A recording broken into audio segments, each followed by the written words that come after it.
Motherfucking mini episode. Mini episode. Motherfucking mini episode. Baby, will you be my Corona and lime? And I'll be your main squeeze. There it is. There it is, ladies and gentlemen. Welcome to another phenomenal episode of My Momma Told Me. The podcast that dives deep into the pockets of black conspiracy theories. And we finally worked to prove the theories that you, the listener, have at home. It's a motherfucking mini episode. You didn't like that one? You're not a fan? Fucking Swayze? Yeah, come on. That's God fun. damn it, that sucked. That song sucked. Come on, that's a fun pull. That song was the worst. You didn't like that song. You like making fun of it. No, yeah, I think it's more ironic than yeah, it was like the sincere. Lime and the Coke song. Yeah, no, it's not saved on my phone. For sure. Okay, exactly. For sure. Yep. It's not on here. Nope. It's not a ringback tone or anything. No, that's not my wedding song at all. Yeah, you brought back Swayze you brought back ringback tones for the point of Swayze. Yeah, I'm big on ringtones right now, and Swayze's my best one. Was there another song? Was there another Swayze song? I can't imagine there was another Swayze song, but maybe I'm tripping. Maybe Swayze had hits.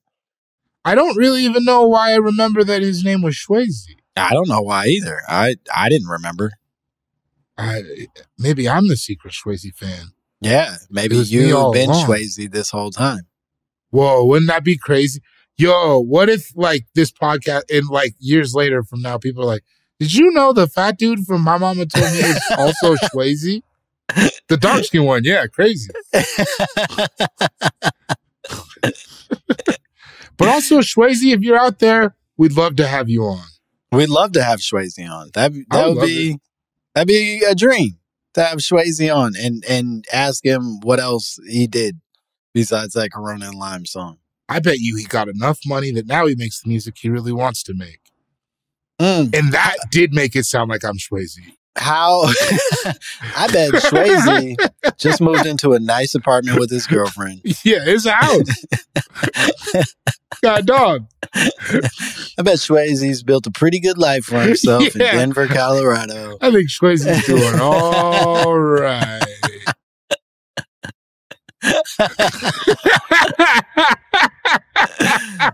All right, we can't talk Swayze all day. We could talk Swayze all day because he is us and we are him. But we have an email. Let's get into it. I'm going to read it. This is from Burner. I don't know if that means it's from their Burner email, right? Yeah, I think it's from. They say their name at the bottom, so I think it's from Dre. Dre sent this email. Oh, okay. Yeah, but yeah, I think he has a Burner email because I guess we're pretty dangerous to communicate with. That's the energy. I would not want the people I work with to know I was sending emails to us. That's fair. Yeah. That's true. Like every now and again, we'll get an EDU email, and you're like, "Damn, you really all right?" No, yeah, that's not how I would live, but all right. I wouldn't have done it. But, to each his own. All right. Dre says, "What's up, Langston and Bori? Want to start by saying I bought Bori's special, and that shit was hilarious. It was the first time I've seen a crowd arrange a special and save it. So funny, blah, blah, blah. Langston specializing, I'm excited, whatever, light skin antics away. As for my conspiracy, here we go. The white elite use luxury brands and high fashion to demolish black people's self-image by incepting in us their beliefs of white supremacy. Wow. I believe that's pretty good. Mm-hmm. I believe that America's obsession with name brands is rooted in its history of branding enslaved people. Damn. That's crazy. Slavers were burning their names into the flesh of our ancestors, and that cruder version of capitalism refined itself so that we now look for validation in the brand of the white man. Why do we brag about putting a pasty-ass name on our bodies? Consider how many times you've been roasted or seen someone get roasted for wearing some off-brand shit. Brother, we have both brought up painful stories on this podcast. Very painful stories. That very thing. We uphold names like Chanel, not a white man, but a Nazi collaborator, Burberry, and some other shit I'm too broke to know about. I like this guy. I like this guy a lot. Dre's like Chanel, Burberry, the rest. And company. Number 9 and the rest. 10, 11, all of them. He says, so Burberry is some other shit I'm too broke to know about over ourselves and don't acknowledge that we're defaulting to whiteness as the benchmark for success and prestige. The white devil has many tricks, but none of them are new. What are y'all's thoughts on the matter? Love the podcast. Bye, bitch, Dre. Wow. This was awesome. I really like what you're putting down here, Dre. I think there's a lot of real logic to it. It feels true in some sense to me that we are seeking this strange validation from sort of like, or validation from having the white man's name on our chests and backs and butts and shit. And that's odd. And willing to pay egregious prices for it. Go broke for it. Yeah, when the quality's not higher, that's been proven time and time again. It's not better quality. I mean, I think when you get into the higher end shit, but like the shit rappers be wearing, like but even and I can't remember what brand it was, so pardon me for butchering this a little bit, but a very famous brand just got outed for having some $1,000 item that they basically it showed that like the price of making it was like pennies on the dollar that they were charging it for, that there was no logical explanation for the price beyond it just being the brand. I mean, if Alibaba is to be believed, they all get their shit from the same 4 or 5 basic manufacturers. Like if you're getting a t-shirt, it's from the same few, it's all the same shit. But yeah I mean, I think that you hear this so many times where it's like, and that's the weird thing about fashion, right? Where it's like, even like Tommy Hilfiger has worked its way back into the culture and things like that. They weren't necessarily true, but the idea of that are like, some of these houses are just the age of them is what makes them timeless. And it feels like we are maybe not willing to adapt to something newer that could maybe reflect the culture more. Yeah, I think a lot, and this is not to paint myself as some sort of hero. I think a lot about where I jumped off of the Kanye train, right? And specifically, it was during that like era where he was yelling at Sway about the leather fucking pants and shit, the leather joggers, and how nobody was appreciating sort of his innovation in the fashion space.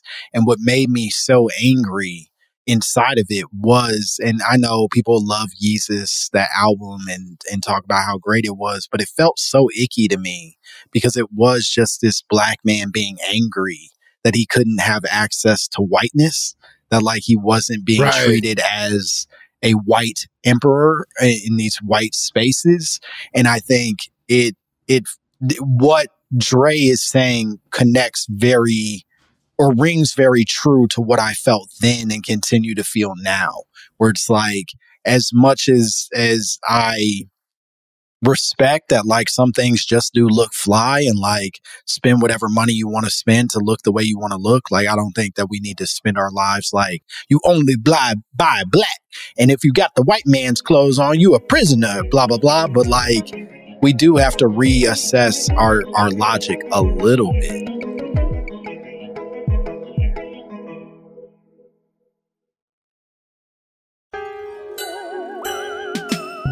I think we as consumers owe it to ourselves more than anything to reassess why these brands are valuable to us and what the ownership of these items actually holds in our real lives.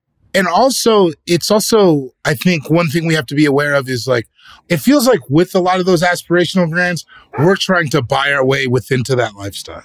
Right. And I think that, like, to speak to like that Kanye West point where it's like, he wasn't mad because he wasn't trying to sell us leather joggers. No. He wanted to be accepted by whatever that establishment was and service to them.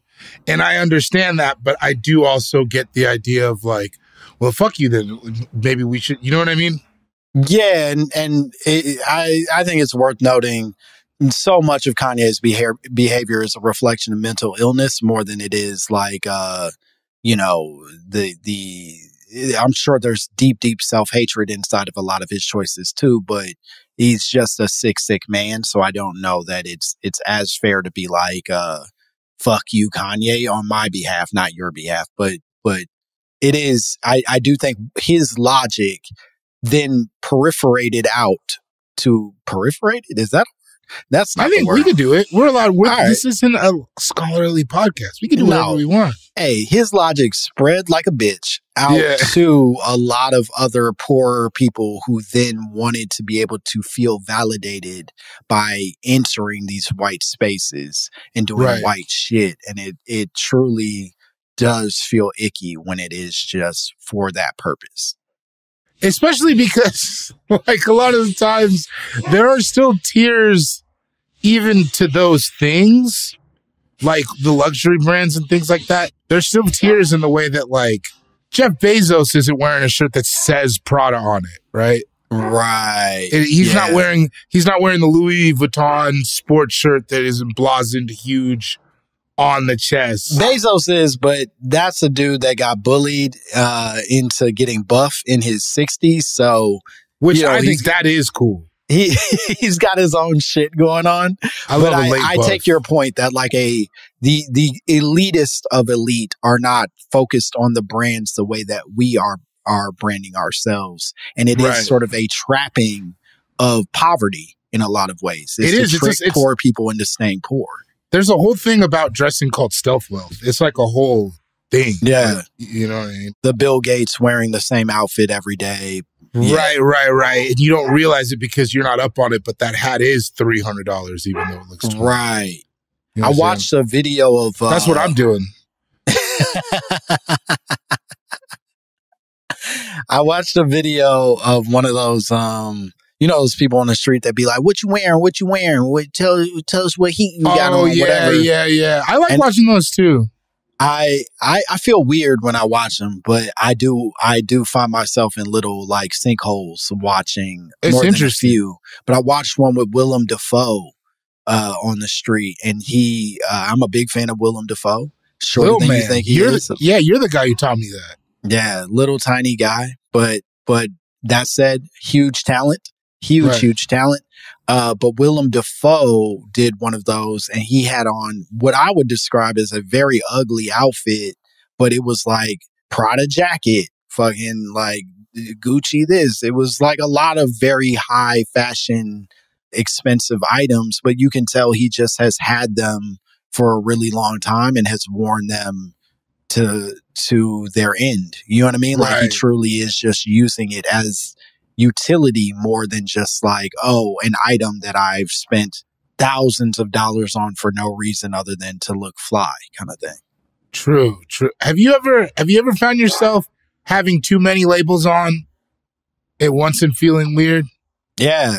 When we were kids, we used to call it perpetrating when you had on like mismatched labels. Did y'all? Oh man, you would have hated me in Chicago. Yeah, we used to... I had a FUBU sock and an Echo sock on. You used to get eaten alive if you had on like a Fat Farm shirt and some Rockaware jeans. You couldn't... I feel like I think it's okay, different pants and different shirt. But like I would be sometimes, real crazy. Yeah. Just like the jacket is different than the hoodie is different than the pant. You know what I mean? But also... in that matchy shit though, now it makes you look like a loser.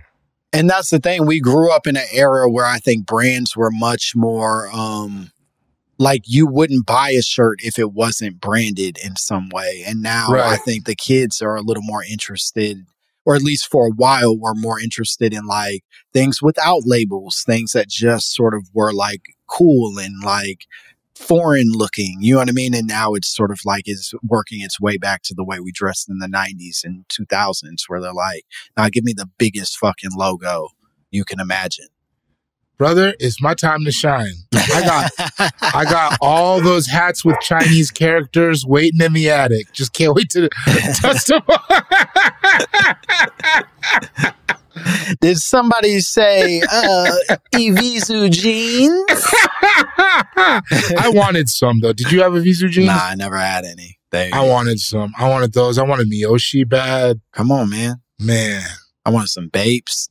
Bapes was even dreams. Bapes wasn't even aspirational to me. It was I couldn't even really actually think about it. Oh, it was too far out of reach. How am I going to get my hands on some Bapes? That's real. I didn't even see many in real life. I think I saw some Bapes at Rock Island. Shout out to the 18 and Up Club. Anyway, Dre, I think you're onto something. I think 100% this feels very real that there is a type of sort of like twisted ownership being created in us placing these brands on our bodies and faces and shit. So yes, this feels real to me. Yeah, I love it. Dre, this might be the best email we've ever gotten together. Yeah, I think that's fair. That's certainly the most well phrased and thoughtful and not backhanded somewhere inside of it that hurts one of our feelings. Yeah, I feel like Dre, you really see us. And you're a beautiful person, Dre, and we pray for prosperity and nice Burberry shirts for you and yours. I have thought many times that I could be a Burberry guy. And I was cleaning out my old apartment because me and my girl moved together, and I actually found an old what I'm pretty sure is a half a bottle of fake Burberry cologne. Okay. So I tried to make it work. It's been fermenting for a while. Let's see what that smells like. Yeah. It's a vintage 97 swap meet. Small batch.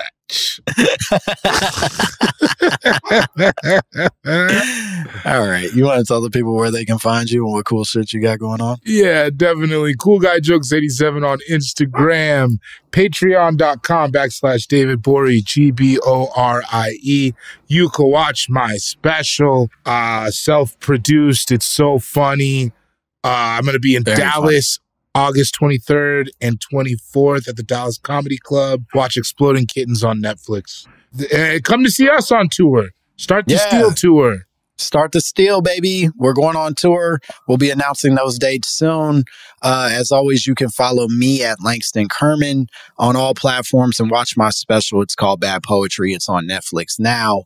And as always, if you want to send us your own drops, your own conspiracy theories, if you want to tell us which brands are secretly owned by Puerto Ricans, send it all to mymommapod@gmail.com. We would love to hear from you. Like, subscribe, rate, review, buy some merch. Bye, bitch. I'm a very good bad boy. I'm a very good bad boy. Motherfucking mini episode. Motherfucking mini episode. Motherfucking mini episode. Motherfucking mini episode.